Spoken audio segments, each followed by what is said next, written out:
The slap echoed through the hallway like a gunshot, and every student in Roosevelt High School froze. But that moment was still 20 minutes away.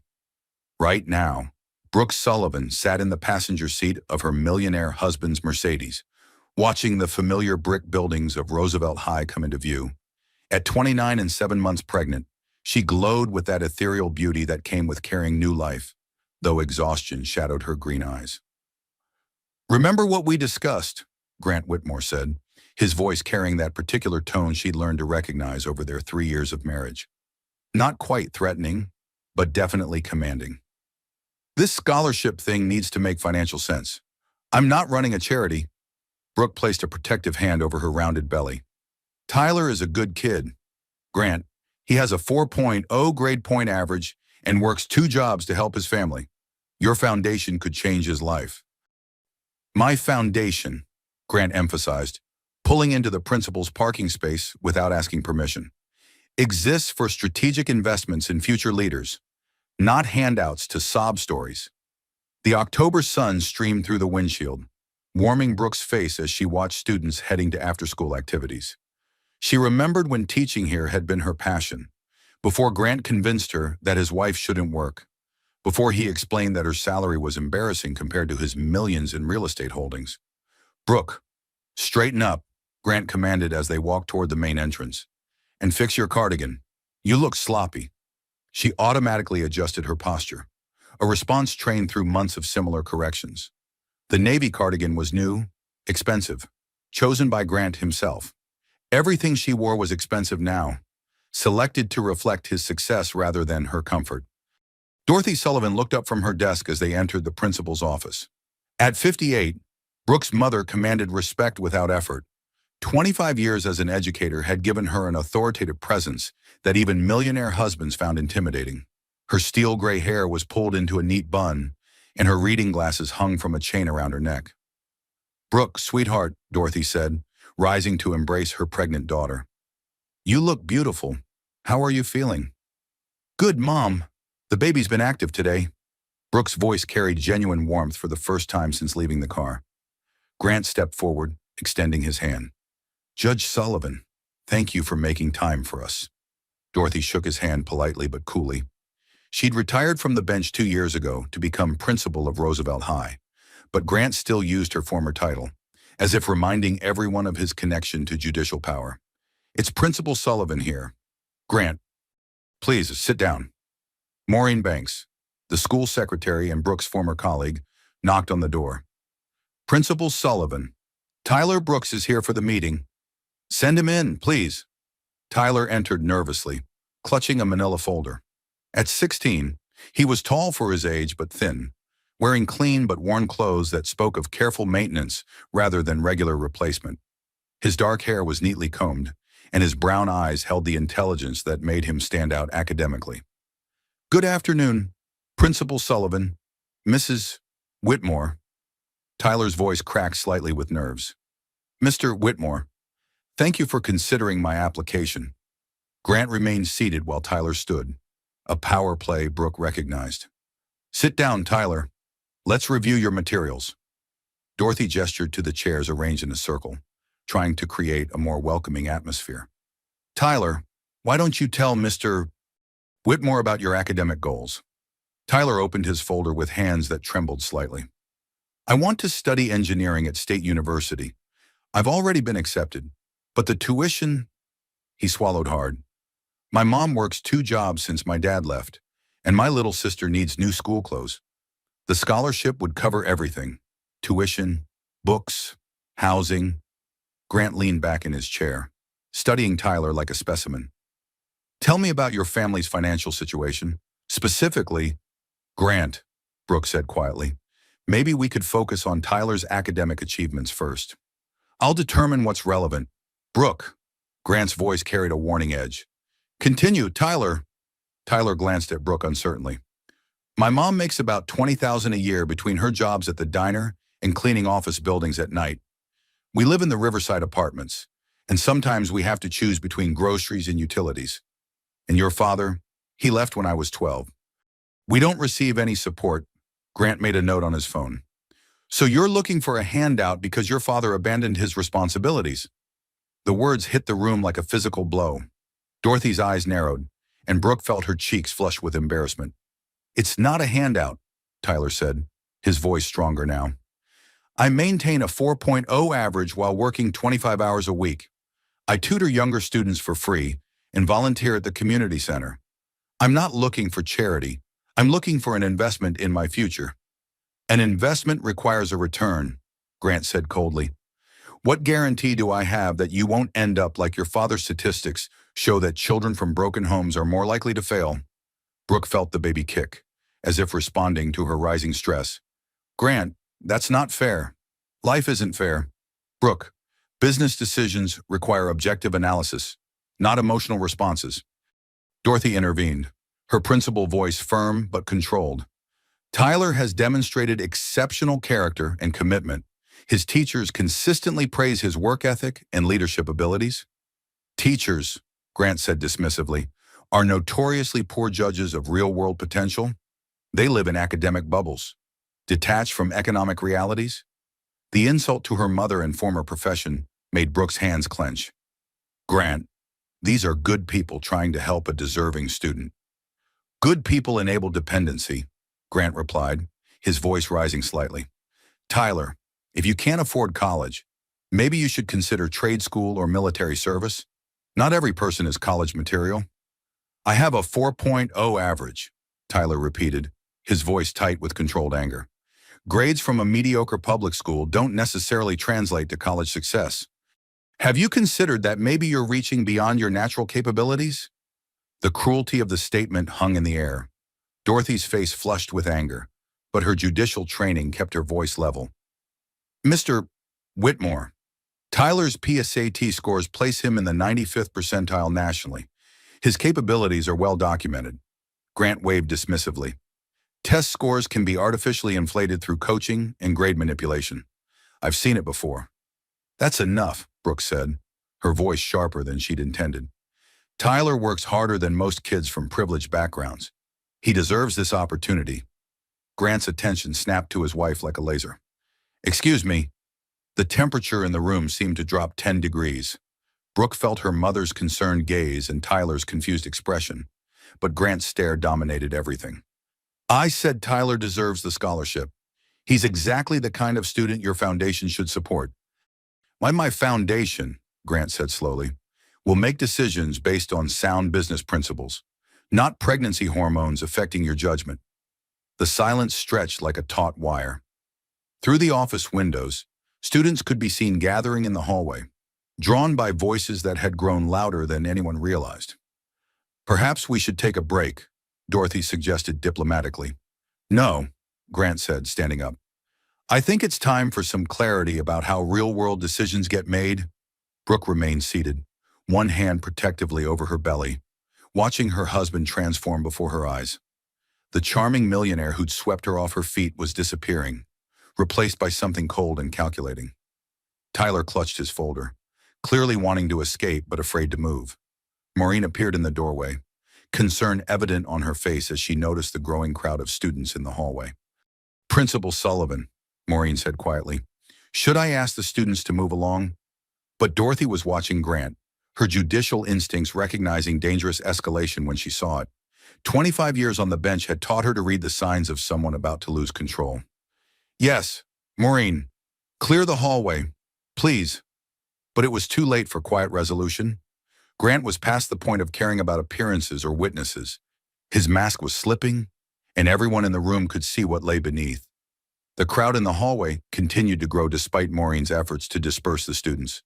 Word traveled fast in high schools, and the sight of the principal in a heated meeting with the pregnant former teacher and her millionaire husband was too compelling to ignore. Grant moved to the window, observing the gathering students with obvious irritation. This is exactly the kind of undisciplined environment that produces mediocre results. No wonder the graduation rates are so poor. Roosevelt High has an 87% graduation rate, Dorothy said evenly, which exceeds the state average. Barely adequate, Grant dismissed. In the business world, we measure success by excellence, not by scraping past minimum standards. Tyler shifted uncomfortably in his chair, clearly regretting having asked for this meeting. His scholarship application suddenly felt presumptuous in the face of Grant's hostility. "Mr. Whitmore," Tyler said quietly, "if this isn't a good time, I can come back later." "No, Tyler, stay," Brooke said firmly. "Your application deserves full consideration, regardless of anyone's personal opinions." Grant whirled around, his face darkening. "Personal opinions, I'm applying objective business criteria to evaluate an investment opportunity. The fact that you can't separate emotion from logic is exactly why wives shouldn't be involved in financial decisions." The statement hit like a slap. Dorothy's eyes widened, and Tyler looked shocked at the casual dismissal of Brooke's intelligence and judgment. "I taught high school for 6 years," Brooke said, her voice tight with controlled anger. "I think I understand student potential better than someone who's never worked in education. You taught for 6 years before I married you and provided you with a lifestyle that made working unnecessary," Grant corrected coldly.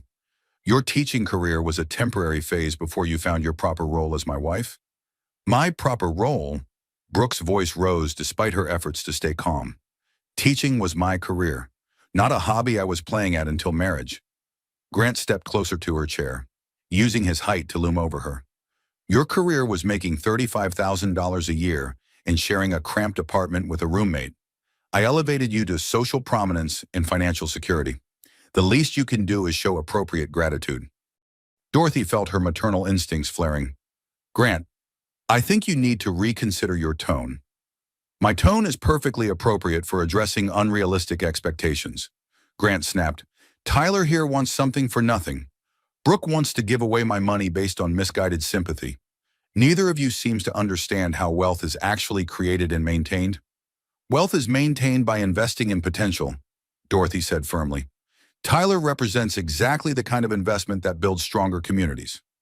"Communities are built by strong families with traditional values," Grant shot back. "Single mothers raising children in poverty create cycles of dependency that drain resources from productive members of society." Tyler's face flushed red. "My mother works 60 hours a week to support us. She's not dependent on anyone." "Your mother made poor choices that put her in that position," Grant said with brutal directness. "Choosing a man who abandoned his responsibilities, having children she couldn't afford, remaining in a minimum wage job instead of developing marketable skills. Those are personal failures, not societal obligations." "That's enough," Brooke said, struggling to rise from her chair. At 7 months pregnant, quick movements were difficult, but anger gave her determination. "Tyler's family situation isn't his fault, and it doesn't diminish his achievements." Grant's attention focused entirely on his wife, his voice dropping to a dangerous quiet. "Sit down, Brooke. You're embarrassing yourself." "I'm embarrassing myself. You're the one attacking a 16-year-old honor student because his family doesn't meet your arbitrary standards of worthiness." The room fell silent except for the sound of voices in the hallway. Through the window, more students and even some parents had gathered, drawn by the obvious tension visible through the glass. "The arbitrary standard," Grant said slowly, "is return on investment. I didn't become successful by throwing money at every sob story that crosses my desk. I built my fortune through careful analysis and strategic thinking, concepts that apparently exceed your understanding." Dorothy stood up, her full authority as both principal and former judge coming to bear. "Mr. Whitmore, I'm going to have to ask you to moderate your language and tone. This is a school environment, and your behavior is becoming disruptive." Grant laughed, a sound devoid of humor. "Disruptive? I'm trying to conduct a business evaluation while being lectured by women who have no understanding of wealth creation or economic reality." "Women." Dorothy's voice carried 25 years of judicial authority. "Did you just dismiss our opinions based on our gender?" "I dismissed your opinions based on your lack of relevant experience in building and managing significant wealth," Grant clarified, but his initial phrasing had revealed more than he intended. Brooke felt the baby kick hard, as if responding to her elevated heart rate and stress hormones. "Grant, you're way out of line." "I'm out of line for applying business principles to a business decision, for refusing to let pregnancy hormones and misguided sympathy cloud rational judgment." The reference to pregnancy hormones was the final straw for Dorothy. "Mr. Whitmore, you will not attribute my daughter's reasoned opinions to hormonal changes." That's both medically ignorant and personally insulting. Your daughter, Grant said, his voice rising again, is 7 months pregnant and clearly not thinking with her usual clarity. Pregnancy affects cognitive function and emotional regulation. It's a documented medical fact. What's documented, Dorothy said coldly, is that pregnancy doesn't impair intelligence or judgment. What does impair judgment is arrogance and contempt for other people's experiences. Tyler clutched his scholarship folder, wishing he could disappear. The meeting had spiraled far beyond anything he'd anticipated, and he felt responsible for creating the situation that had triggered such hostility. Maybe I should go, Tyler said again, his voice barely audible. No, Brooke said firmly, using the desk to help herself stand. You shouldn't have to leave because someone can't behave civilly during a scholarship interview. Grant's face darkened further. Civil, I'm being perfectly civil while trying to protect my financial interests from misguided charity impulses. Protecting your interests by insulting an honor student and questioning my mental capacity.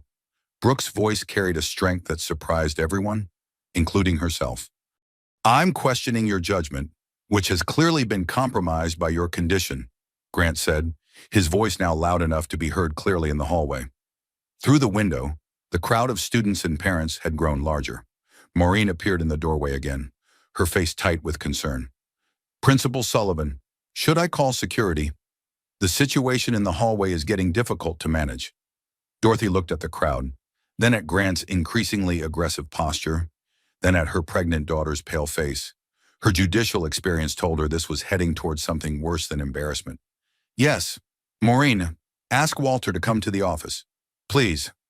You're calling security on me. Grant's voice rose to near shouting level. For conducting a business meeting. I'm calling security because your behavior is becoming threatening and disruptive, Dorothy said calmly, her judicial training keeping her voice level despite her rising anger. Threatening. Grant stepped closer to Brooke, who instinctively moved backward.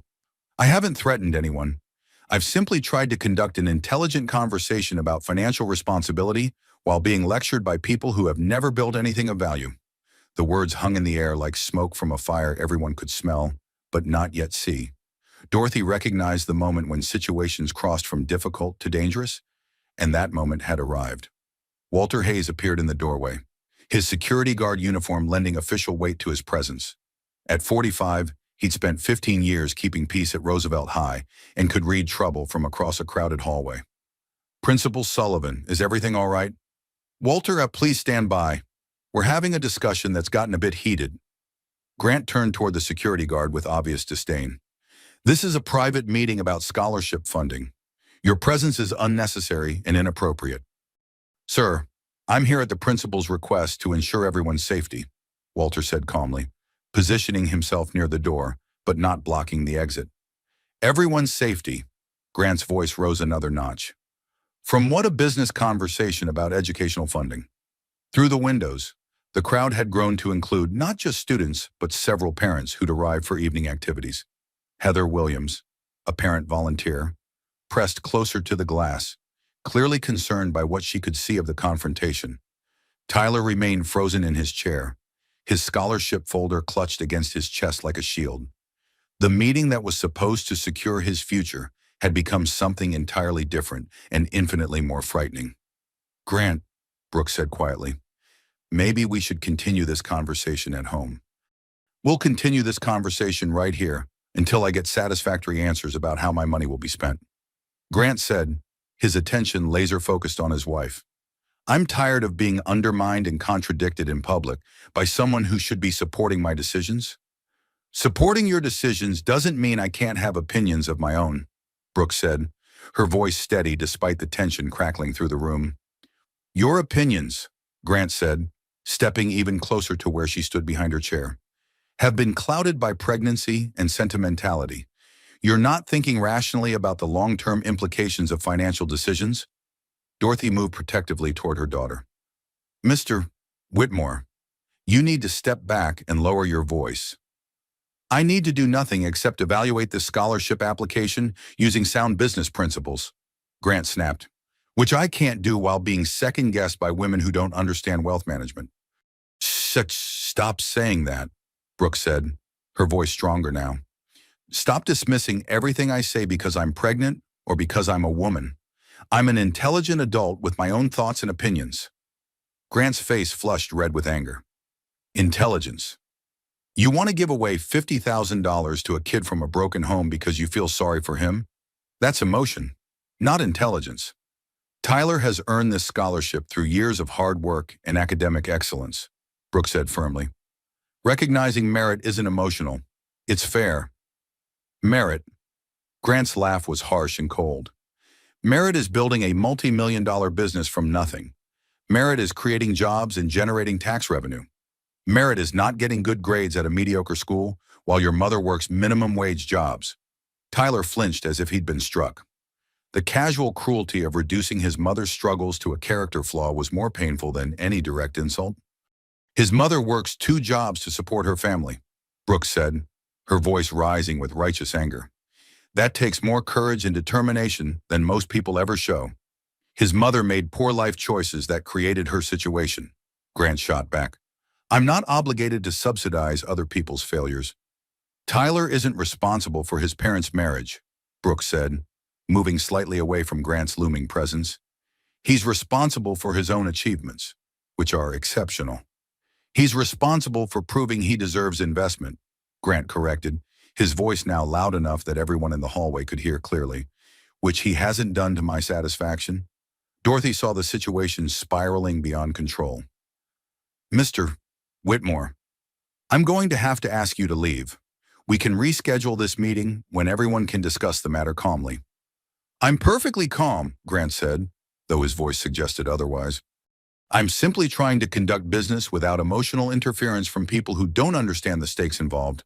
The stakes are a young man's future, Brooke said, her hand protectively over her belly as the baby responded to her stress with increased movement. Tyler has worked harder than most kids ever will. He deserves this chance. He deserves nothing except what he can earn on his own merit, Grant snapped. Just like everyone else in the real world. Then judge him on his merit, Brooke said, her voice carrying a strength that surprised everyone in the room. 4.0 grade point average, volunteer work, part-time job, leadership in student activities. If that's not merit, what is merit is results that matter in the real world, not participation trophies and grade inflation, Grant said dismissively. The insulting characterization of Tyler's achievements pushed Brooke past her breaking point. Tyler's achievements are real and significant. Your refusal to recognize them says more about your character than his. Grant went very still, his voice dropping to a dangerous quiet. My character. Dorothy recognized the moment when situations became irreversibly dangerous. Everyone needs to take a step back and calm down, but Grant was past the point of de-escalation. My character built the fortune that provides your lifestyle.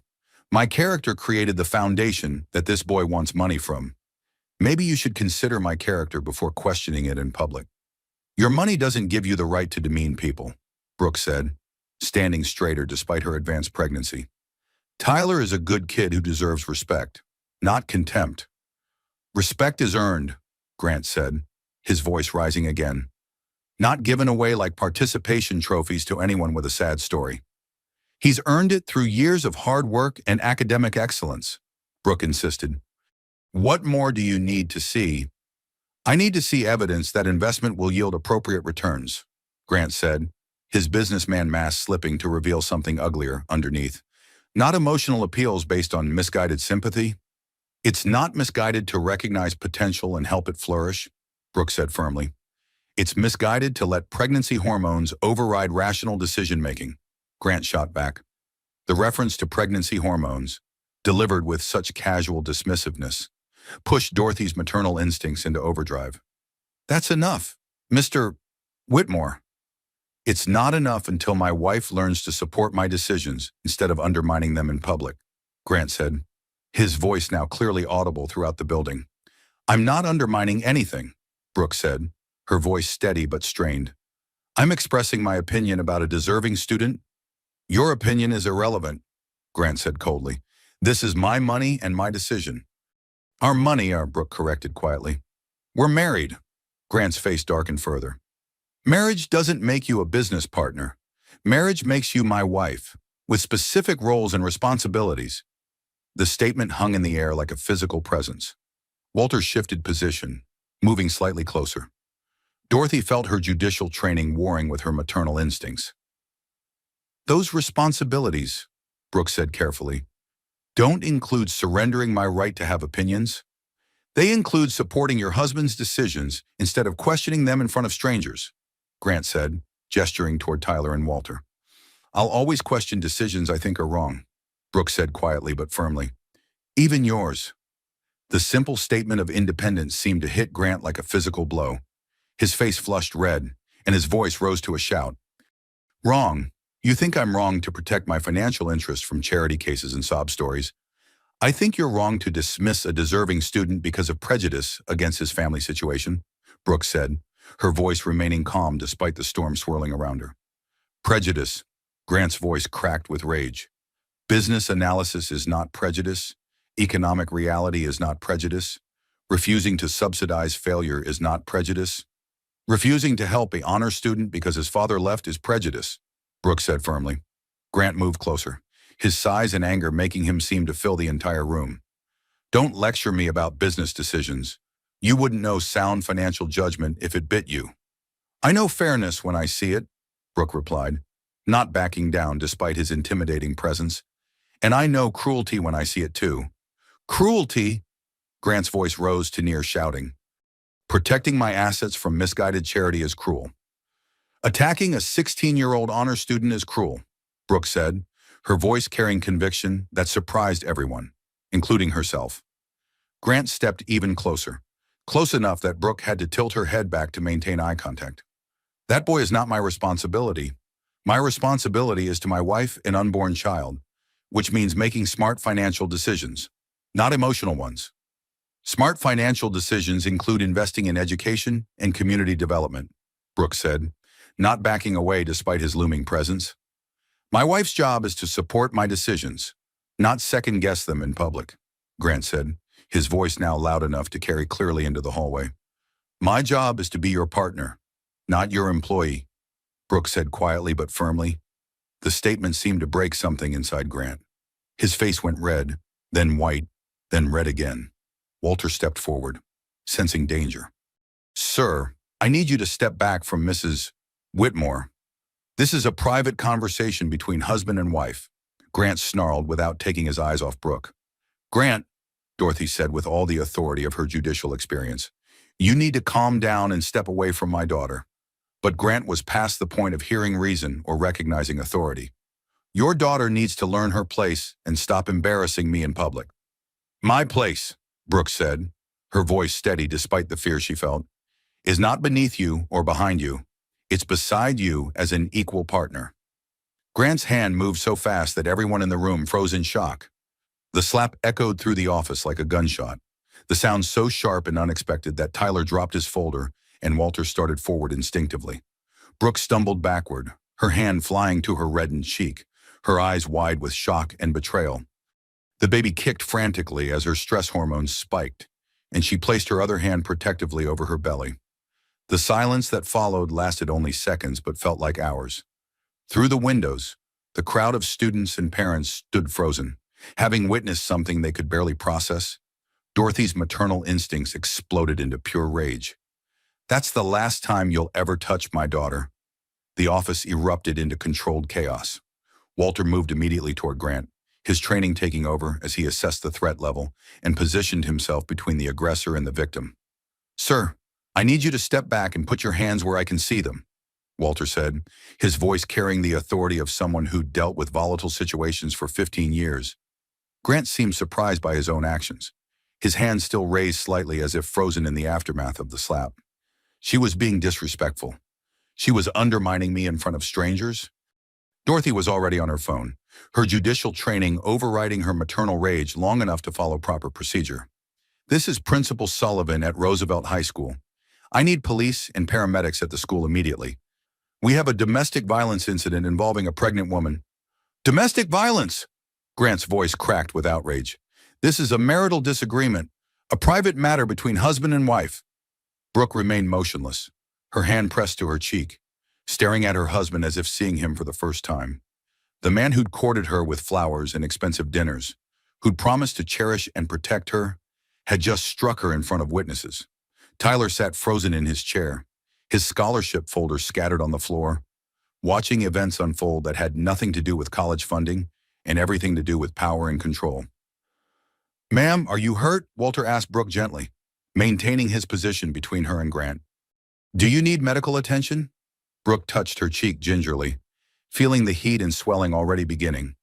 The baby is moving a lot. I'm having some cramping." Dorothy's maternal panic threatened to overwhelm her professional composure. "The paramedics are on their way, sweetheart. Just sit down and try to stay calm." "Calm," Grant's voice rose again. "She's creating drama over nothing. I barely touched her. She's fine." "You slapped a pregnant woman in front of witnesses," Walter said firmly. "That's assault. Sir, I need you to remain calm and keep your hands visible." Maureen appeared in the doorway, her face pale with shock. "Principal Sullivan, I've cleared the hallway, but there are parents demanding to know what's happening. Mrs. Williams insists on speaking with you." "Tell Mrs. Williams to wait in the main office," Dorothy said, her attention focused entirely on her daughter. "And call Dr. Stone at the hospital. Tell him we're bringing in a pregnant assault victim." "Assault victim?" Grant's voice cracked with disbelief. "This is insane. Brooke, tell them you're fine. Tell them this is just a misunderstanding." Brooke looked at her husband with eyes that seemed to see him clearly for the first time in 3 years. "I'm not fine, Grant, and this isn't a misunderstanding." The simple statement seemed to hit Grant harder than any accusation. "Brooke, you're overreacting. Pregnancy hormones are making you emotional. This is between us. It doesn't involve strangers and police." "The moment you struck her in front of witnesses, it stopped being between you," Dorothy said, her voice carrying 25 years of judicial authority. "This is now a criminal matter." Police sirens could be heard approaching the school. Grant's demeanor shifted from anger to panic as the reality of his situation began to penetrate his rage. "This is ridiculous. I'm a prominent businessman with community connections. One moment of frustration doesn't make me a criminal. One moment of violence against a pregnant woman makes you exactly that," Dorothy said coldly. Tyler finally found his voice. "Should I leave? I feel like I caused this by asking for the scholarship." "You didn't cause anything," Brooke said, her voice gentle despite her pain. "This isn't about you or the scholarship. This is about—" She paused, struggling to articulate what she was beginning to understand. "This is about control and respect." Grant moved toward her, causing Walter to step protectively forward. "Brooke, you know I love you. You know I'd never intentionally hurt you. The stress of business decisions, the pressure of providing for our family, sometimes it gets overwhelming. Overwhelming enough to hit your pregnant wife." Dorothy's voice could have cut glass. "I didn't hit her," Grant protested weakly. "It was just a slap, a momentary loss of control. It won't happen again." "You're right," Dorothy said firmly.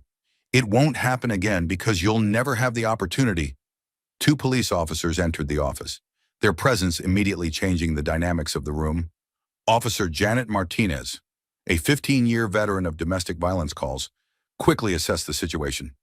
"Who called in the domestic violence report?" "I did," Dorothy said. "I'm Principal Sullivan. This is my daughter, Brooke Whitmore. Her husband struck her in front of multiple witnesses." Officer Martinez turned to Brooke with the gentle professionalism that came from years of dealing with traumatized victims. "Mrs. Whitmore, are you injured? Do you need medical attention?" "My cheek hurts, and I'm having some cramping," Brooke said quietly. "I'm 7 months pregnant." "The paramedics are right behind us," Officer Martinez assured her. "Can you tell me what happened?" Grant stepped forward, his businessman persona trying to reassert itself. "Officer, I'm Grant Whitmore of Whitmore Properties. This is a misunderstanding blown out of proportion. My wife and I had a disagreement about a financial matter, and emotions got heated. Sir, I need you to remain quiet while I speak with the alleged victim," Officer Martinez said firmly. "Alleged victim." Grant's voice rose again. "She's my wife. We had an argument. This is a private family matter." The second officer, Tom Bradley, positioned himself near Grant. "Sir, domestic violence is never a private matter. Please step back and remain silent." Paramedic Sarah Chen entered with her partner, immediately focusing on Brooke. "Ma'am, I'm Sarah with City Paramedics. I understand you were struck and you're experiencing pregnancy complications." "The cramping started right after he hit me," Brooke said, the reality of the situation beginning to sink in. "The baby has been moving frantically." "Let's get you checked out," Sarah said gently. "We're going to take you to the hospital for evaluation. Better safe than sorry with pregnancy involved." Grant moved toward his wife again, causing both officers to step forward. "I'm coming with her. I'm her husband." "Sir, you're not going anywhere near the victim right now," Officer Bradley said firmly. "Victim?" Grant's voice cracked with desperation. "She's my wife. We're having a baby together. This is our family." Dorothy felt her rage building again. "Your family? You just assaulted a pregnant woman in front of a room full of witnesses. You have no family rights at this moment." Heather Williams appeared in the doorway, despite Maureen's efforts to keep parents away. "Principal Sullivan, I saw what happened through the window. I'm willing to give a statement." "Ma'am, please wait in the main office," Officer Martinez said. "We'll take your statement shortly." But Heather wasn't moving. "I saw him hit her. I saw a grown man strike a pregnant woman. My daughter goes to school here, and I won't pretend I didn't see what I saw." Grant turned toward Heather with desperation in his voice.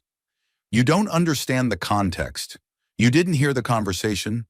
My wife was being disrespectful and undermining my authority. I understand that I saw domestic violence," Heather said firmly. "And I understand that there's no context that makes hitting a pregnant woman acceptable." Tyler still sat frozen, his scholarship dreams forgotten in the face of the violence he'd witnessed. "Mrs. Whitmore, I'm so sorry.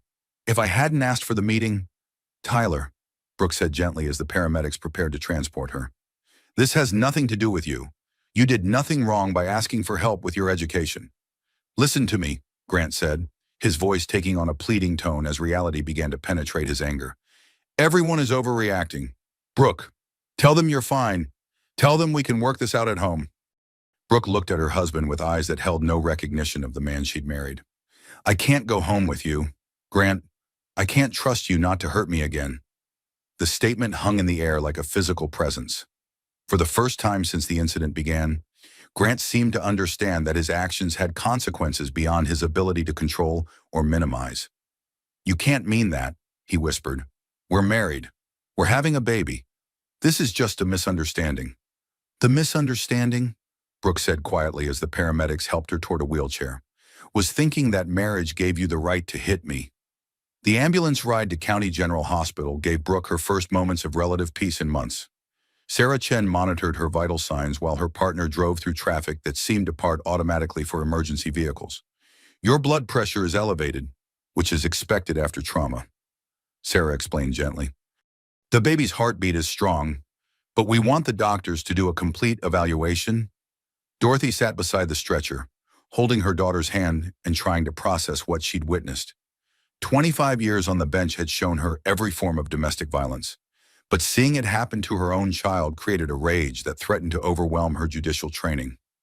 "Mom," Brooke said quietly, "there's something I need to tell you." Dorothy's grip tightened on her daughter's hand. "What is it, sweetheart?" "This wasn't the first time." The words hit Dorothy like a physical blow. "What do you mean?" "He's never hit me before, but—" Brooke paused, struggling to articulate experiences she'd been trained to minimize and excuse. "He controls everything. What I wear, where I go, who I talk to. He monitors my phone calls and reads my emails.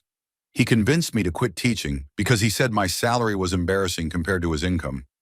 Sarah continued her medical assessment while listening to revelations that explained much about the patient's demeanor and responses. "When did this start?"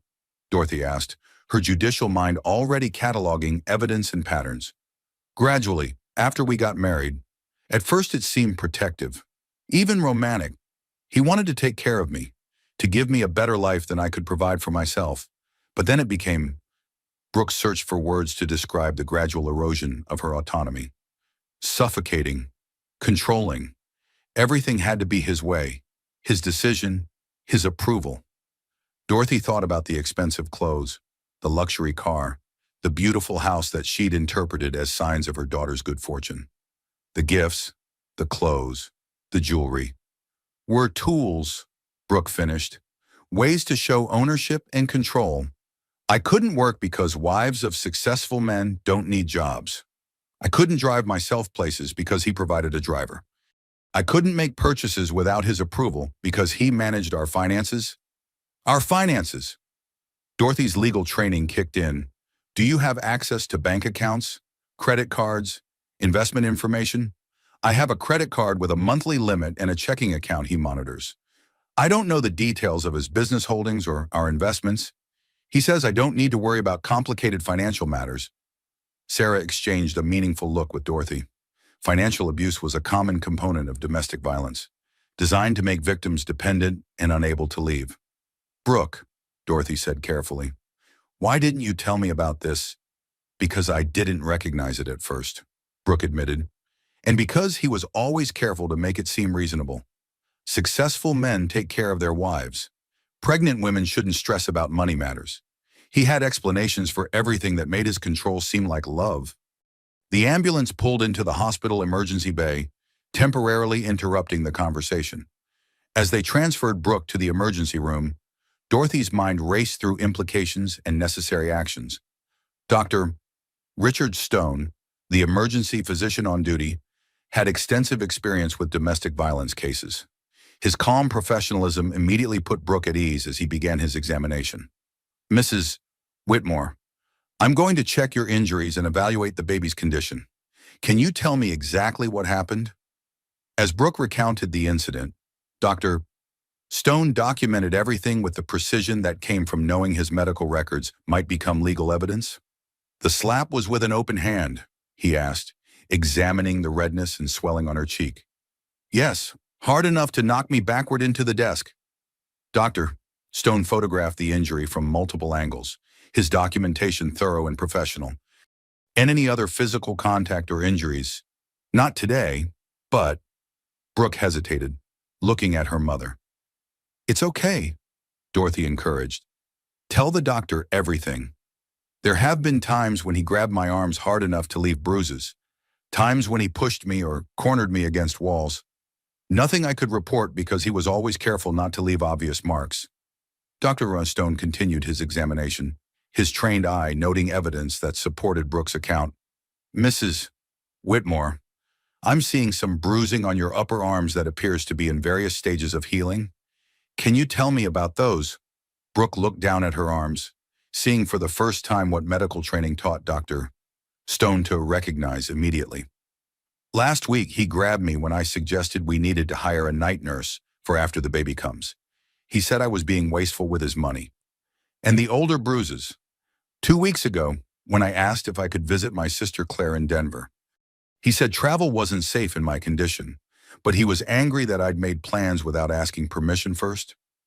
Dorothy felt pieces of a puzzle clicking into place. The phone calls that always ended when he came into the room, the canceled lunch dates, the way you stopped visiting. He said frequent family visits made me too emotional and stressed. He said pregnancy required calm environments and minimal outside influences. Dr. Stone completed his physical examination and prepared for the ultrasound to check the baby's condition.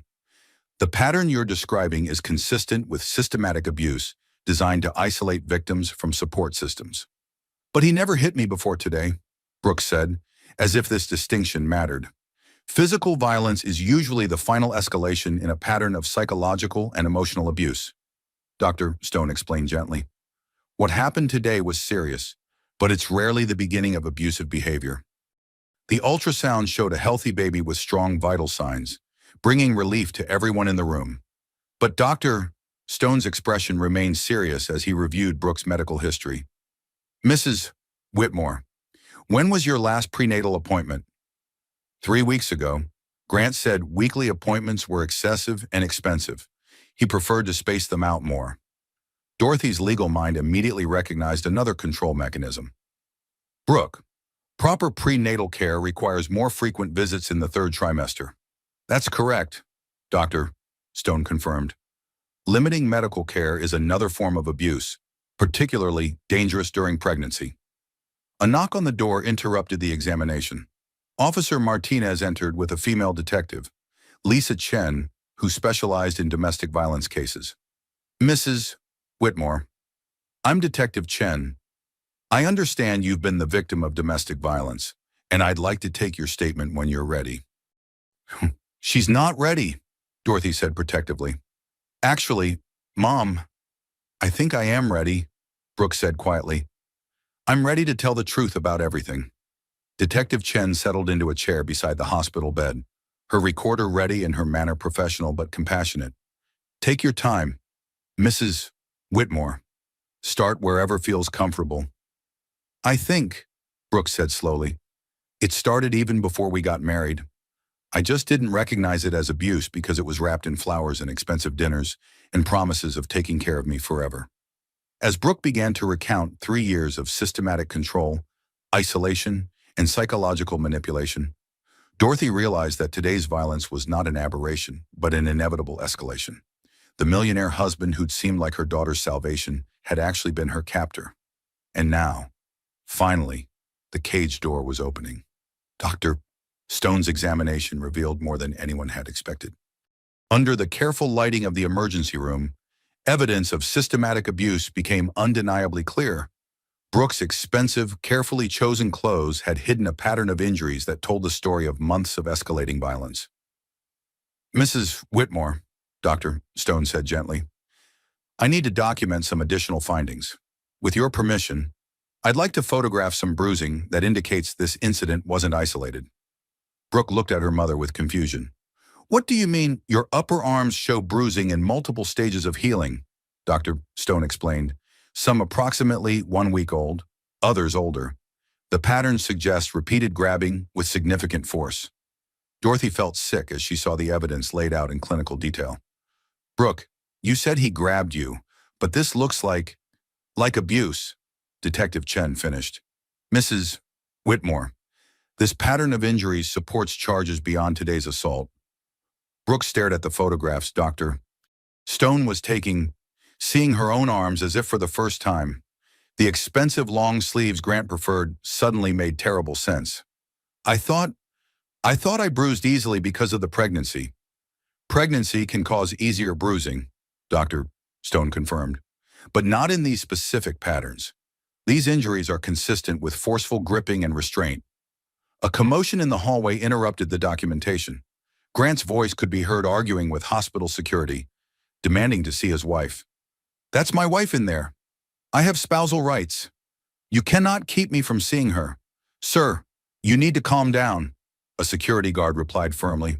The patient has requested no visitors except family members she specifically approved. Dorothy rose from her chair, her maternal instincts flaring. I'll handle this. Mom, don't, Brooke said quickly. He'll try to manipulate you. He's very good at making his behavior seem reasonable. Mrs. Whitmore is right, Detective Chen said. Abusers often use family dynamics to regain access to victims. Your daughter needs protection right now, not confrontation. Dr. Stone continued his examination, noting details that painted a picture of systematic physical abuse hidden beneath expensive clothes and public charm. The bruising on your ribs is approximately 2 weeks old. Can you tell me about that? Brooke touched her side gingerly, remembering. I suggested hiring a doula for the birth. He said it was unnecessary expense and pushed me against the kitchen counter. He said I was getting ideas above my station. Ideas above your station. Dorothy's voice carried the outrage of a woman who'd spent decades fighting for justice. He uses language like that, Brooke explained, reminders of my place in the marriage hierarchy. My job is to be grateful for his provision and support his decisions. Detective Chen made notes that would become crucial evidence. Mrs. Whitmore, did anyone else witness his physical aggression? Not really. He was always careful about timing and location. Until today. What was different about today? Brooke considered the question carefully. Tyler, the scholarship meeting threatened Grant's control over the narrative. He couldn't make Tyler's achievements fit his worldview about poverty and worthiness. Dr. Ronnie Stone completed his documentation and prepared to discuss immediate medical concerns. Mrs. Whitmore, your blood pressure remains elevated, and you're showing signs of stress that could affect the pregnancy. I'm recommending overnight observation. Overnight, Brooke's voice carried panic. Grant will expect me home. He'll be angry if I stay here without permission. The statement revealed how completely Grant's control had invaded her thinking. Dorothy and Detective Chen exchanged meaningful looks. Brooke, Dorothy said gently, you don't need permission to receive medical care. You don't need permission to protect yourself and your baby. But he'll say I'm being dramatic, creating problems where none exist. He'll say I'm embarrassing him publicly. He hit you in front of witnesses, Detective Chen said firmly. The only person who should be embarrassed is him. Dr. Stone pulled Dorothy aside for a private conversation. Principal Sullivan, your daughter shows classic signs of psychological abuse conditioning. Her responses indicate systematic undermining of her decision-making confidence. What does that mean for her recovery? Physical healing is straightforward. Psychological recovery from this level of manipulation takes time and professional support. She'll need counseling to rebuild her sense of personal autonomy. Claire Thompson, Brooke's sister, arrived from Denver after Dorothy's emergency phone call. At 38, Claire was a successful software engineer who'd never married, something Grant regularly criticized as selfishness and career obsession. Oh God, Brooke, Claire said, rushing to her sister's bedside. When Mom called, I couldn't believe. Are you okay? Is the baby okay? The baby is fine, Brooke said, tears finally beginning to flow. But I don't think I am. Claire examined the photographic evidence Dr. Stone had collected, her technical mind processing patterns and implications. Brooke, this didn't happen today. This is systematic. I know, I'm starting to understand that. Why didn't you tell me when we talked on the phone? Why didn't you say anything? Because he monitored my calls, because I didn't have words for what was happening, because I thought it was normal marriage adjustment. Claire's anger was immediate and focused. Normal, Brooke. This is criminal assault. This is domestic violence. Detective Chen took advantage of Claire's arrival to expand her investigation. Ms. Thompson, did you have concerns about your sister's marriage? From the beginning, Claire said immediately, Grant isolated her from family and friends. He controlled her finances and limited her independence. But Brooke said it was love, protection, care. Did you witness any concerning behavior directly? Last Christmas, when they visited Denver, Grant criticized everything Brooke did, her food choices, her conversation topics, her clothes. He corrected her constantly and spoke about her like she wasn't present. Dorothy realized she'd witnessed similar behavior, but interpreted it as Grant's perfectionist standards rather than abusive control. The expensive gifts, the luxury lifestyle, Claire continued. I thought they were red flags, not green ones. Too much, too fast, too controlling. Dr. Stone returned with additional test results. Mrs. Whitmore, I've consulted with our obstetrics team. Given the trauma and stress, we're recommending complete bed rest for the remainder of your pregnancy. Complete bed rest, Brooke's voice carried panic again. Grant will never accept that. He'll say I'm being lazy, manipulating the situation. Grant's opinions are no longer relevant to your medical care, Dorothy said firmly. But he controls our insurance, our finances. If he doesn't approve the medical care, Detective Chen leaned forward. Mrs. Whitmore, we need to discuss protective orders and your safety options. You cannot return home to your abuser. But where else can I go? He owns our house, our cars, everything. I don't have money or credit cards he doesn't control. You can come home with me, Dorothy said immediately. You can stay as long as necessary. Mom, he'll make trouble for you. He has connections with political figures, business leaders.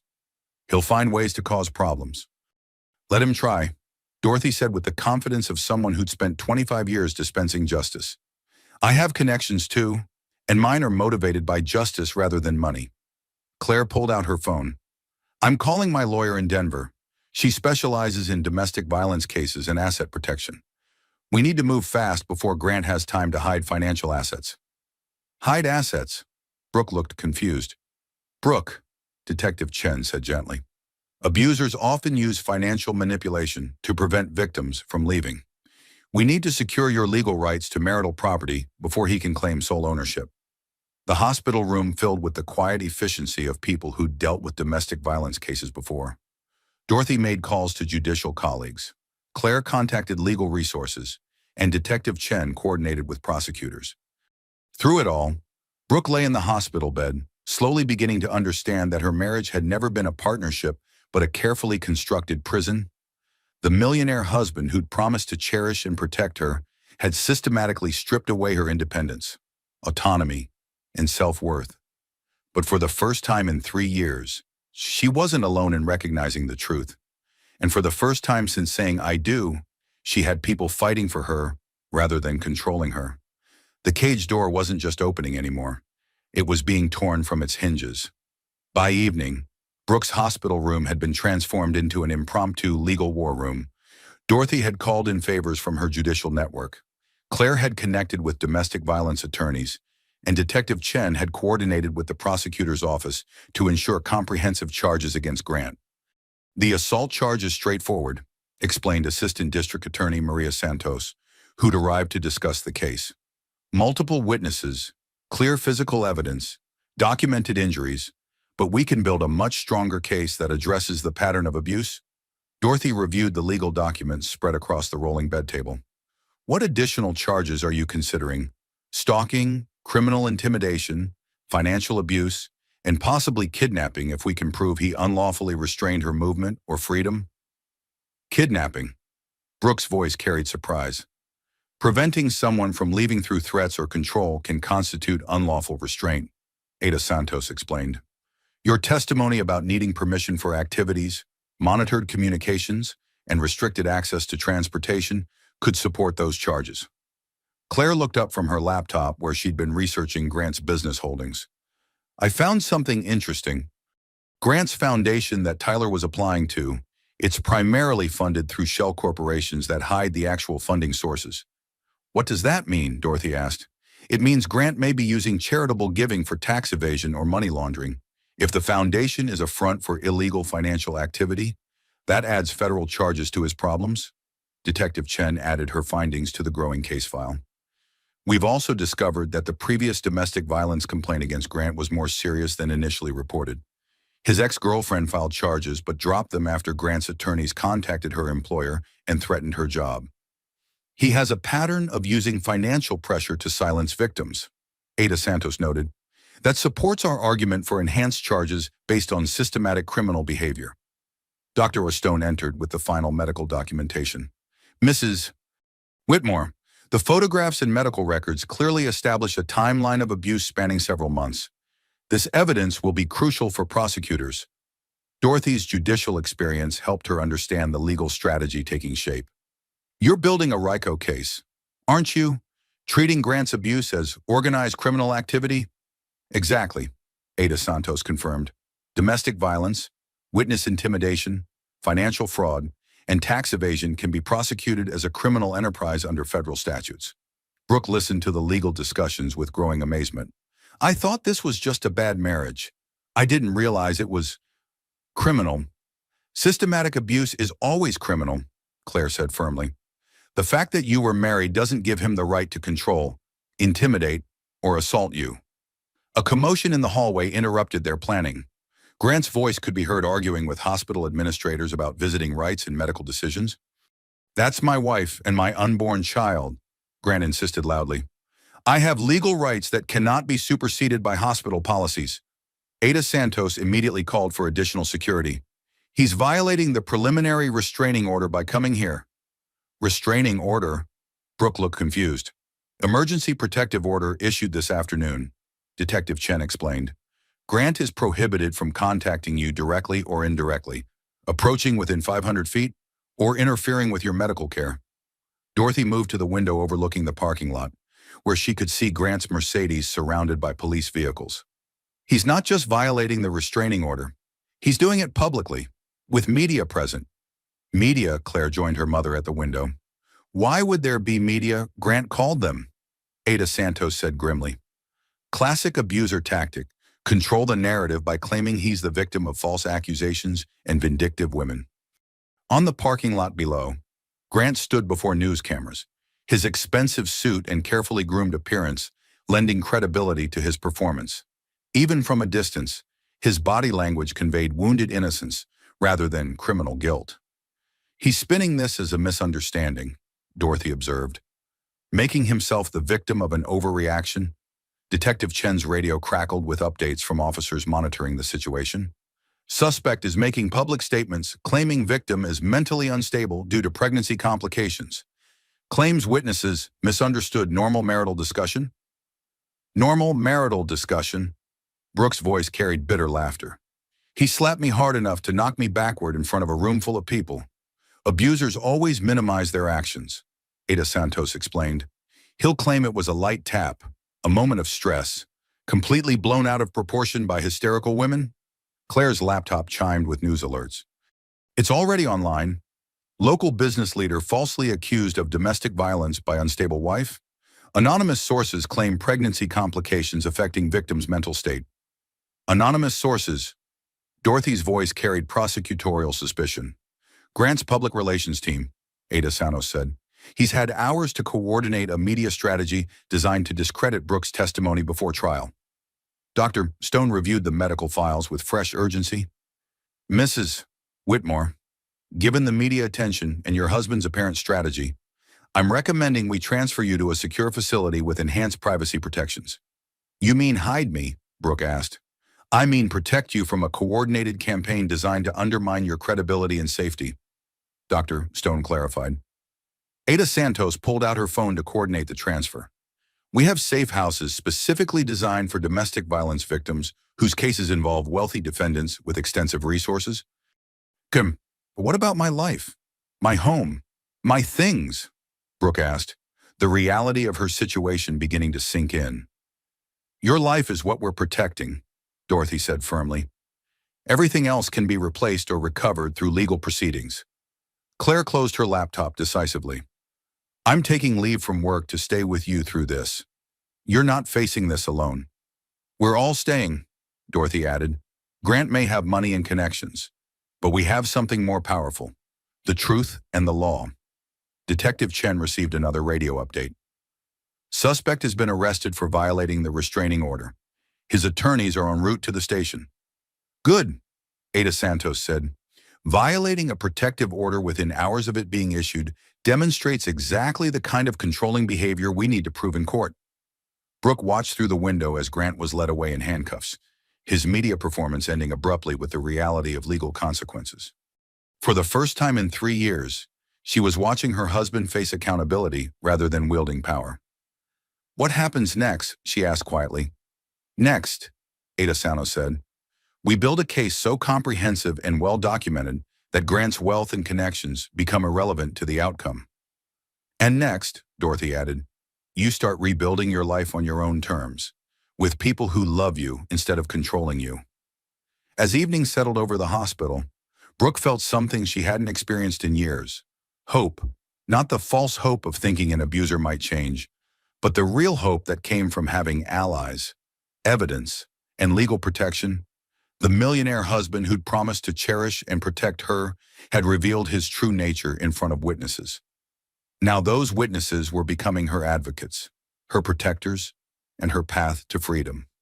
Grant's arrest made the 11 o'clock news, but by morning his high-powered legal team had crafted a counter-narrative that shifted blame back to Brooke. Defense attorney Marcus Kellerman, known for representing wealthy clients in high-profile cases, held a press conference outside the county jail. My client, Grant Whitmore, is the victim of a vindictive campaign orchestrated by a mentally unstable wife and her activist mother, Kellerman announced to gathered reporters. Mr. Whitmore is a respected businessman and philanthropist who's being destroyed by false accusations. Dorothy watched the press conference from Brooke's hospital room, her judicial experience recognizing the sophisticated character assassination taking place. He's not just defending himself, he's destroying your credibility preemptively. How can he do that? Brooke asked, still weak from the previous day's trauma. Money, and Claire said grimly, scrolling through social media posts that had appeared overnight. He's hired a crisis management firm to flood the internet with stories about unstable pregnant women making false accusations. Ada Santos arrived with disturbing news. Grant's team filed an emergency petition claiming you're mentally incompetent due to pregnancy-related psychosis. They're requesting court-ordered psychological evaluation and emergency custody of the unborn child. The words hit Brooke like a physical blow. Custody. The baby isn't even born yet. In cases where the mother is deemed unfit, courts can assign custody to fathers or other relatives, Ada Santos explained. Grant is claiming you're a danger to the unborn child due to mental instability. Detective Chen added her findings to the mounting evidence of Grant's strategy. We've discovered Grant has been documenting your behavior for months. Hidden cameras in your home, recorded phone conversations, detailed logs of what he claims are erratic or irrational behaviors. He's been building a case against me. Brooke's voice carried shock and betrayal. Systematic documentation is common among abusers planning to claim their victims are unstable. Ada Santos confirmed. They create evidence to support claims of mental illness or incompetence. Dorothy's rage was carefully controlled but unmistakable. He planned this.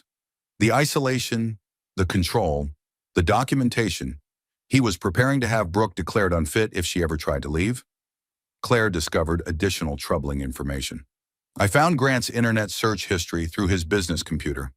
He's been researching involuntary commitment procedures, parental rights termination, and asset protection in divorce proceedings. Asset protection. Ada Santos looked up from her legal notes. Strategies for hiding wealth during divorce proceedings. Grant has been moving money through offshore accounts and shell corporations for months. Dr. Stone entered with medical documentation that contradicted Grant's claims. Mrs. Whitmore, I've completed comprehensive psychological and neurological evaluations. You show no signs of mental illness, pregnancy-related psychosis, or cognitive impairment. But Grant's lawyers are claiming pregnancy has made me unstable, Brooke said. Grant's lawyers are claiming what serves their legal strategy. Dr. Stone replied. Medical evidence doesn't support their assertions. Ada Santos reviewed the medical reports with growing confidence. This actually strengthens our case. Grant's false claims about your mental state demonstrate the manipulation and gaslighting that characterize systematic abuse. Detective Chen's radio crackled with updates from the courthouse. Grant's emergency petition is being heard this afternoon. Judge Patricia Reeves presiding. Dorothy knew Judge Reeves well from their years serving together. Patricia is experienced with domestic violence cases. She won't be easily manipulated by expensive lawyers and false narratives. But what if Grant's documentation convinces her? Brooke asked fearfully. Then we present counter-evidence, Ada Santos said firmly. Medical records, witness statements, and documented proof of Grant's systematic abuse? Tyler Brooks appeared in the doorway, accompanied by his mother Lisa and Principal Sullivan's secretary Maureen. Mrs. Whitmore, we heard about what happened. We wanted to make sure you know we'll testify about what we witnessed. Lisa Brooks, despite her exhaustion from working 2 jobs, spoke with quiet dignity. Mr. Whitmore said terrible things about our family, but what he did to you was worse. No one deserves to be treated that way. Maureen added her support.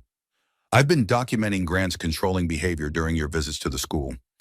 His criticism of your appearance, his interruption of your conversations, his dismissive treatment, it's all in my notes. You were documenting his behavior, Dorothy asked with surprise. My training in recognizing domestic violence signs, Maureen explained. I was worried about Brooke but didn't know how to intervene without making things worse. Tyler spoke up with teenage earnestness. Mrs. Whitmore, I feel responsible for what happened. If I hadn't asked for the scholarship... Tyler, Brooke said gently, you did nothing wrong. Grant's violence is his responsibility, not yours. Claire pulled out her laptop with new information. I've been researching Grant's previous relationships. His ex-girlfriend in Chicago, the one who dropped the domestic violence charges, she's willing to testify about similar patterns of abuse. The ex-girlfriend he silenced through employment threats. Ada Santos asked. She's a software engineer now, financially independent and protected by union contracts. She can't be intimidated the way she was 5 years ago. Detective Chen received another radio update.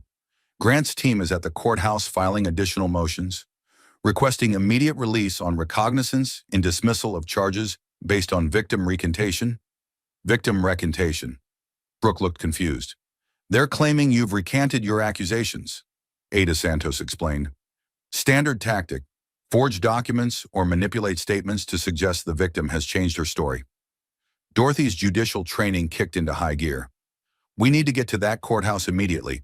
If Grant's lawyers present false evidence of recantation, it could undermine everything. Dr. Stone prepared discharge papers with medical recommendations. Mrs. Whitmore is stable for transport but requires ongoing monitoring.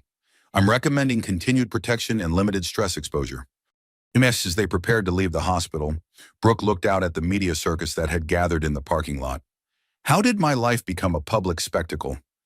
Because your millionaire husband decided to use his wealth and connections to destroy you rather than accept responsibility for his actions, Claire said bluntly. But we're going to stop him, Dorothy added with judicial determination.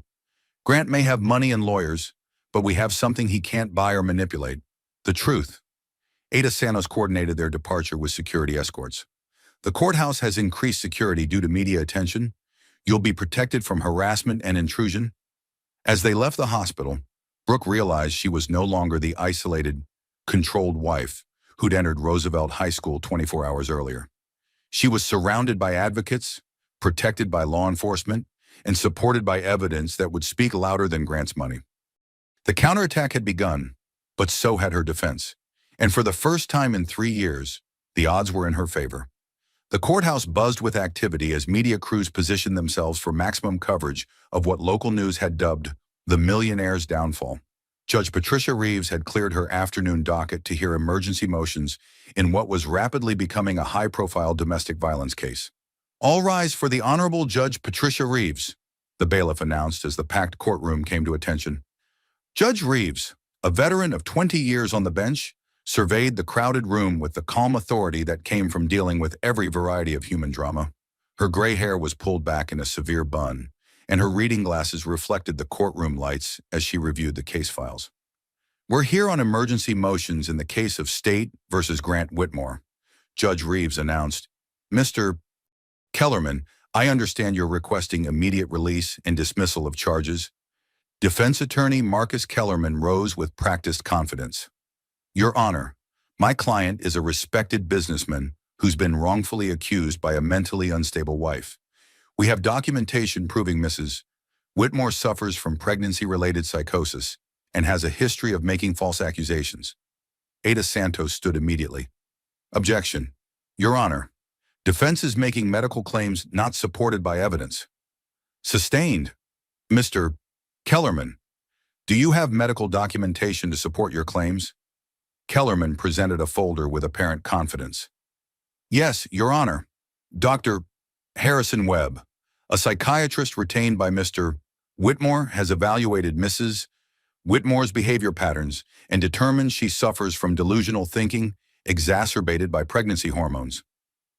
Your Honor, Ada Santos interjected, Dr. Webb has never examined Mrs. Whitmore. His evaluation is based solely on biased information provided by the defendant. Judge Reeves examined the documents with growing skepticism. Mr. Kellerman, this appears to be an evaluation of behavior descriptions rather than direct medical examination. Do you have actual medical records from treating physicians? Your Honor, Mrs. Whitmore has been isolated from proper medical care by extremist family members who encourage her delusions about domestic violence. Dorothy felt her judicial training warring with maternal outrage.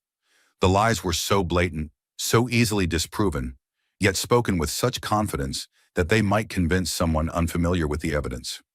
Your Honor, Ada Santos said, rising with her own documentation, we have comprehensive medical records from Dr.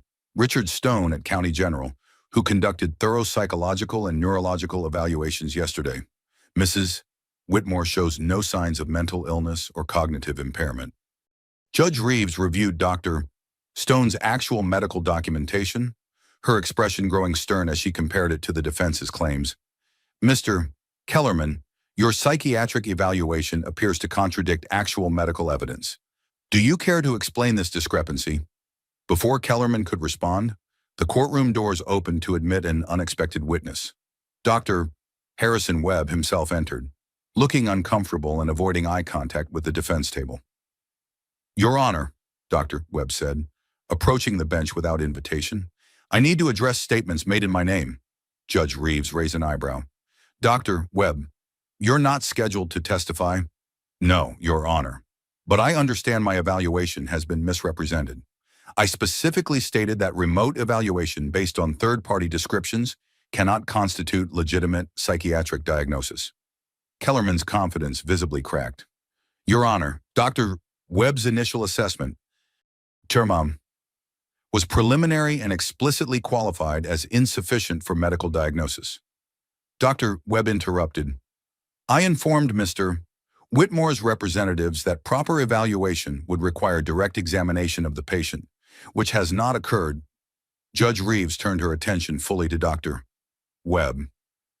Are you saying the evaluation presented by defense counsel is invalid? I'm saying it was misrepresented. My actual report states that the described behaviors could have multiple explanations and that psychiatric diagnosis requires direct patient contact and comprehensive testing. Ada Santos seized the opportunity. Your Honor, this demonstrates the defense's willingness to present false evidence to support baseless claims. Judge Reeves was clearly displeased with the defense's tactics. Mr. Kellerman, do you have any actual evidence to support your claims about Mrs. Whitmore's mental state? Kellerman attempted to recover. Your Honor, we have extensive documentation of erratic behavior patterns. Documented by whom? Judge Reeves asked pointedly. By Mr. Whitmore himself, as a concerned husband monitoring his wife's declining mental health. So the defendant documented alleged mental illness in his wife, then used that documentation to support claims of mental illness. Do you see the circular logic problem here? Counselor? The courtroom fell silent as Judge Reeves's question hung in the air. Kellerman's face flushed as he realized the fundamental flaw in his argument had been exposed in front of packed gallery and media representatives. Your Honor, Kellerman stammered, Mr. Whitmore was documenting concerning behaviors out of genuine concern for his wife's welfare. Mr. Kellerman, Judge Reeves interrupted with judicial authority honed over 2 decades. Are you asking this court to accept that the defendant documented his wife's alleged mental illness, then conveniently used that same documentation to defend against domestic violence charges? That seems remarkably convenient timing. Ada Santos rose with additional evidence. Your Honor, we've discovered that Mr. Whitmore's documentation coincides exactly with Mrs. Whitmore's attempts to assert independence or question his decisions. The pattern suggests manipulation rather than genuine concern. Detective Chen was called to present her findings. Your Honor, our investigation revealed hidden cameras throughout the defendant's home, recorded phone conversations without consent, and detailed logs that focus primarily on Mrs. Whitmore's interactions with family members and friends. Hidden cameras. Judge Reeves looked at the defense table with obvious disapproval. Mr. Kellerman, is your client claiming spousal surveillance was motivated by mental health concerns? Kellerman consulted quickly with Grant, who sat rigid in his expensive suit, his carefully maintained composure beginning to crack. Your Honor, Mr. Whitmore was concerned about his wife's safety and the welfare of their unborn child. Was Mrs. Whitmore aware of this surveillance? Judge Reeves asked. Not specifically, but Mr. Kellerman, secret surveillance of one's spouse without consent is illegal in this state, regardless of purported motivation. You're asking me to excuse criminal behavior by claiming it was motivated by concern for the victim. Ada Santos presented additional evidence. Your Honor, we also have testimony from school personnel who witnessed Mr. Whitmore's controlling and aggressive behavior during the incident that led to these charges. Principal Dorothy Sullivan was sworn in as a witness. Her 25 years of judicial experience gave her testimony particular weight as she described what she'd observed. Mr. Whitmore systematically undermined his wife's confidence and autonomy, Dorothy testified. He corrected her posture, criticized her opinions, and became increasingly aggressive when she expressed independent thoughts. The violence was not spontaneous, it was the culmination of escalating control and intimidation. Did you witness the actual assault? Ada Santos asked. Yes, Mr. Whitmore struck Mrs. Whitmore with sufficient force to knock her backward into furniture. She's 7 months pregnant. The blow was deliberate and calculated, not accidental or minor. Kellerman attempted cross-examination. Principal Sullivan, isn't it true that you have personal bias against my client due to family loyalty? Dorothy's response carried judicial authority. Mr. Kellerman, I have 25 years of experience observing domestic violence cases from the bench. My observations are based on professional training, not family loyalty. I know the difference between marital disagreement and systematic abuse. But you're emotionally invested in protecting your daughter. I'm legally and morally invested in protecting victims of domestic violence, Dorothy corrected firmly. My daughter happens to be one of those victims, but my testimony is based on observable behavior patterns I've seen in hundreds of cases. Judge Reeves intervened. Mr. Kellerman, Principal Sullivan's judicial experience makes her testimony particularly credible regarding domestic violence patterns. Unless you have evidence of bias beyond family relationship, I'm accepting her observations as expert witness testimony. Tyler Brooks was called next, his teenage earnestness lending authenticity to his account. Mr. Whitmore said cruel things about my family, but what scared me was how he treated Mrs. Whitmore. He got angry when she defended me, like she wasn't allowed to have opinions different from his. Did you witness the assault? Ada Santos asked. Yes, ma'am. He hit her hard enough that everyone in the room froze. It wasn't a tap or an accident. It was meant to hurt her and scare her. Kellerman's cross-examination revealed his desperation. Tyler, isn't it true that you wanted the scholarship money so badly you'd say anything to help Mrs. Whitmore's case? Tyler's response showed wisdom beyond his years. Sir, I don't want scholarship money from someone who hits pregnant women. Some things are more important than money. The answer clearly resonated with Judge Reeves, who made notes while Tyler returned to his seat.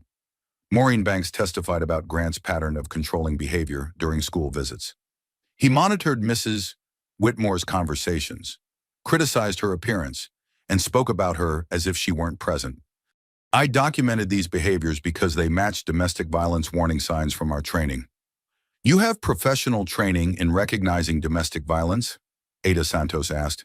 Yes, all school personnel receive annual training because we're often the first to recognize signs of family abuse. Mr. Whitmore's behavior toward his wife raised immediate red flags. Heather Williams, the parent who'd witnessed the assault, provided compelling testimony about Grant's public facade versus private behavior. Before the meeting, Mr. Whitmore was charming and professional in the hallway, but through the office windows, we could see him becoming increasingly aggressive and intimidating. When he struck Mrs. Whitmore, his mask completely dropped. He showed no remorse, only anger at being witnessed. The medical evidence proved devastating to Grant's claims. Dr. Lee Stone testified about the pattern of injuries that indicated systematic abuse over months. The bruising patterns are consistent with repeated forceful gripping and restraint. Dr. Stone explained, these injuries cannot be explained by normal household accidents or pregnancy-related clumsiness. Does Mrs. Whitmore show any signs of the mental illness claimed by the defense? Ada Santos asked. None whatsoever. Her psychological evaluation revealed a woman suffering from trauma consistent with domestic violence, but no signs of psychosis, delusion, or cognitive impairment. Kellerman's cross-examination revealed his client's desperation. Dr. Stone, couldn't pregnancy hormones cause erratic behavior that might appear normal to someone unfamiliar with pregnancy complications? Mr. Kellerman, pregnancy doesn't cause women to hallucinate domestic violence. Physical injuries don't result from hormonal changes. Your question reveals fundamental misunderstanding of both pregnancy and psychology. The final blow to Grant's defense came from an unexpected source.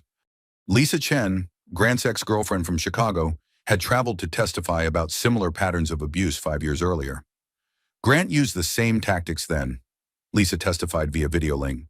Isolation from family and friends, financial control, documentation of alleged erratic behavior, and eventual physical violence when I tried to assert independence. Why didn't you pursue charges at the time? Ada Santos asked.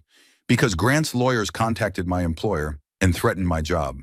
As a single woman supporting myself, I couldn't risk unemployment, but I've followed his marriage to Mrs. Whitmore with concern, hoping he'd changed. Has he changed? Based on what I've seen in this case, Grant has perfected his abusive techniques. He's more sophisticated now, more systematic in his control and manipulation. Judge Reeves reviewed all evidence before making her ruling. The courtroom was silent except for the scratch of reporters' pens and the quiet hum of cameras. Mr. Kellerman, Judge Reeves said finally, your client's defense relies entirely on attacking the victim's credibility through claims unsupported by legitimate evidence. The medical testimony, witness accounts, and physical evidence overwhelmingly support the prosecution's case, Grant whispered urgently to his lawyer, his carefully maintained composure finally cracking as the reality of his situation became undeniable. Furthermore, Judge Reeves continued, the defense's presentation of misleading psychiatric evaluation borders on contempt of court. Dr. Webb's clarification reveals a willingness to misrepresent evidence that undermines your client's credibility. Dorothy felt vindication as she watched Grant's power and control crumble in the face of truth and evidence. The millionaire who terrorized her daughter was being held accountable by a system that valued justice over wealth. Motion for dismissal is denied, Judge Reeves announced. Motion for release is denied. Mr. Whitmore will remain in custody pending trial. Given the evidence of systematic abuse and witness intimidation, I'm also granting a permanent restraining order prohibiting any contact with Mrs. Whitmore. Grant's face went white as the implications of the ruling sank in. His business reputation, social standing, and carefully crafted public image were crumbling in real time before media cameras and public witnesses. Your Honor, Kellerman said desperately, my client requests reconsideration based on his community standing and business obligations. Mr. Kellerman, Judge Reeves interrupted, your client's community standing is exactly why he's being held without bail. Wealthy defendants with extensive resources pose significant flight risks and have demonstrated willingness to use their resources to intimidate witnesses. As court officers prepared to return Grant to custody, he turned toward Brooke with a look of such rage that security immediately stepped between them. This isn't over, Grant said loudly enough for the entire courtroom to hear. I'll destroy you for this betrayal. Judge Reeves slammed her gavel. Mr. Whitmore, you've just threatened the victim in open court in front of multiple witnesses. Bailiff, add witness intimidation to the charges. Grant was led away in handcuffs while media crews captured every moment of his public downfall. The millionaire husband who'd promised to cherish and protect Brooke had revealed his true nature for the entire community to witness. As they left the courthouse, Brooke felt something she hadn't experienced in years, the satisfaction of watching truth triumph over power, justice prevail over money, and accountability replace control. The evidence had spoken, and it had spoken clearly. Grant Whitmore was not a victim of false accusations, but a perpetrator of systematic domestic violence, whose wealth and connections could not override the facts of his criminal behavior. 3 months later, the spring sunshine streamed through the windows of Dorothy's kitchen as Brooke fed her newborn daughter. Hope Elizabeth Whitmore had arrived healthy and perfect, despite the trauma of her mother's final trimester. She has your stubborn streak, Dorothy observed, watching her granddaughter's determined grip on the bottle. That's going to serve her well in this world. Brooke smiled, marveling at how different life felt with Grant's controlling presence removed. I can't believe how quiet everything is without him criticizing every decision I make. Claire looked up from her laptop where she'd been reviewing the final divorce settlement. The financial investigation revealed assets worth over $12 million that Grant tried to hide through shell corporations. The court awarded you 50% plus additional compensation for emotional damages. $12 million. Brooke still couldn't process the numbers. During her marriage, and Grant had made her feel like every purchase required his approval while secretly controlling a fortune. Plus the scholarship fund, Dorothy added with satisfaction. The court ordered Grant's foundation to be restructured under independent management. Tyler will receive his full scholarship, and the fund will support other deserving students.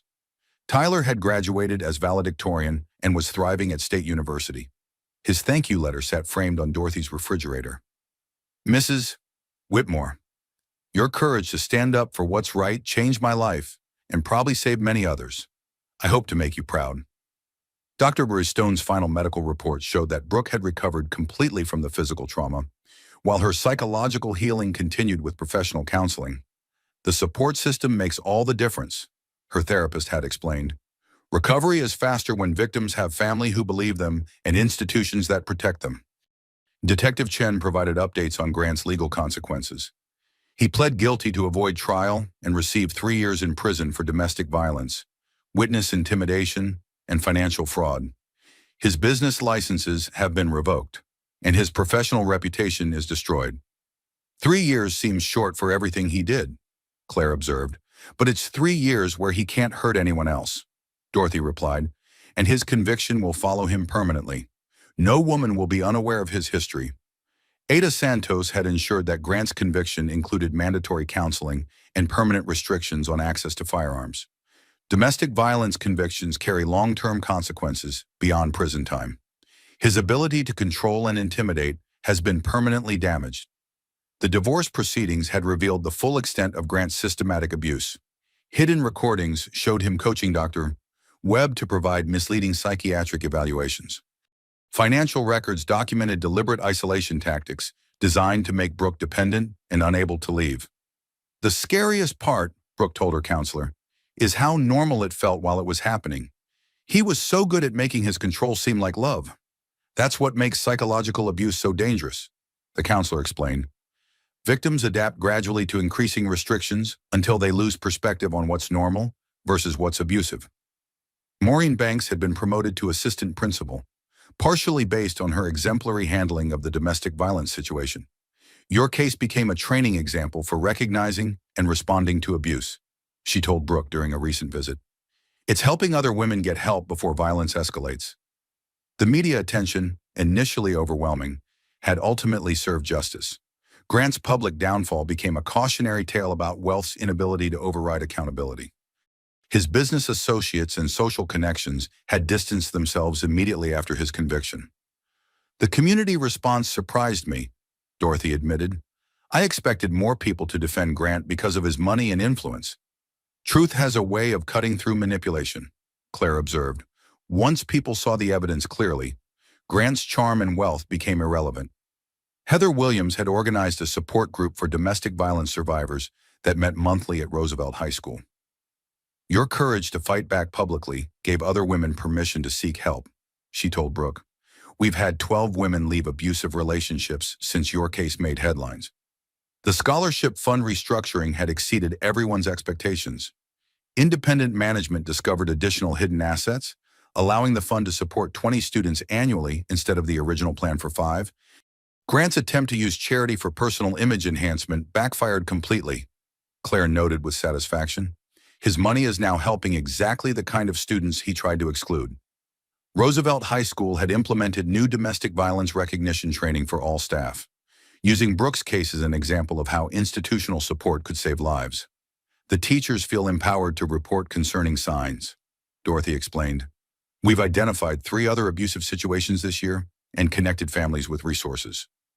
Dr. Stone continued monitoring Brooke's recovery and had become an advocate for comprehensive domestic violence medical protocols. Your case demonstrated how medical evidence can overcome victim-blaming narratives. We're training other physicians to recognize and document abuse patterns. As Hope gurgled contentedly in her mother's arms, Brooke reflected on the transformation of her life. A year ago, I thought normal marriage meant asking permission to visit my mother. Now I'm raising my daughter to understand that no one has the right to control her. Hope will grow up seeing women support each other instead of competing, Dorothy added. She'll understand that strength comes from community, not isolation. Claire had extended her Denver leave to help with Hope's early months, working remotely while providing childcare support. I want her to know her aunt as someone who chooses her own path rather than accepting someone else's limitations. The final piece of legal closure came when Grant's assets were liquidated to pay restitution and victim compensation. The mansion where Brooke had felt like a prisoner was sold, with proceeds funding expanded domestic violence services. It feels symbolic, Brooke observed. The house that represented my cage is now providing freedom for other women. The life insurance policy Grant had purchased, ostensibly for Brooke's protection, revealed another level of his planning. The policy was structured to pay only if your death appeared accidental. Ada Santos had explained. Combined with his systematic documentation of alleged mental illness, it suggests he was planning permanent elimination of the perceived problem. You mean he was planning to kill me? Brooke had asked with shocking calmness. The evidence suggests he was creating circumstances where your death would appear to be suicide or accident, allowing him to claim you were mentally unstable and inherit everything while gaining sympathy as a grieving widower. The revelation had initially shattered Brooke's remaining illusions about her marriage, but ultimately provided closure. I wasn't losing my mind or failing as a wife. I was being systematically destroyed by someone who viewed me as an obstacle to perfect control. Tyler's mother, Lisa Brooks, had been hired as the scholarship fund's administrative coordinator, her life experience providing valuable perspective for selecting recipients. Mrs. Whitmore's courage didn't just save her own life, Lisa told reporters. It created opportunities for families like mine who understand the value of education and second chances. As spring turned towards summer, Brooks' new life took shape around choices rather than control. She enrolled in a master's program in education administration, inspired by her mother's example of using authority to protect rather than dominate. Teaching gave me purpose before marriage, Brooke explained to her counselor. I want to rediscover that sense of contributing something meaningful to the world. Hope's nursery, decorated in soft yellows and greens rather than Grant's preferred formal blues, reflected Brooke's growing confidence in her own judgment. Every decision I make without asking permission feels like reclaiming another piece of myself. The final court hearing brought complete legal closure. Grant's parental rights were terminated based on domestic violence convictions and documented evidence of planning to harm Hope's mother. Children need protection from parents who view them as possessions rather than people. Judge Reeves had ruled. Hope will never know a father who controls through fear, Brooks said with satisfaction. She'll know men who respect women as equals, like Principal Hayes who protected us, Dr. Stone who healed us, and the officers who believed us. Dorothy's return to Roosevelt High had been marked by increased funding for counseling services and domestic violence prevention programs. Brooks' case taught us that abuse doesn't respect economic boundaries. Wealthy victims need institutional support just like everyone else. The school's new Hope Scholarship program, named in honor of Brooks' daughter, specifically supported students from non-traditional family structures. Tyler's situation shouldn't be a barrier to education, Dorothy explained. Single-parent families often produce the most determined students. As Brooke rocked Hope to sleep in the peaceful quiet of her mother's home, she reflected on the wisdom moment that had emerged from trauma. I learned that leaving wasn't weakness, but strength. I learned that admitting you need help isn't failure, but courage. And I learned that family means never facing danger alone.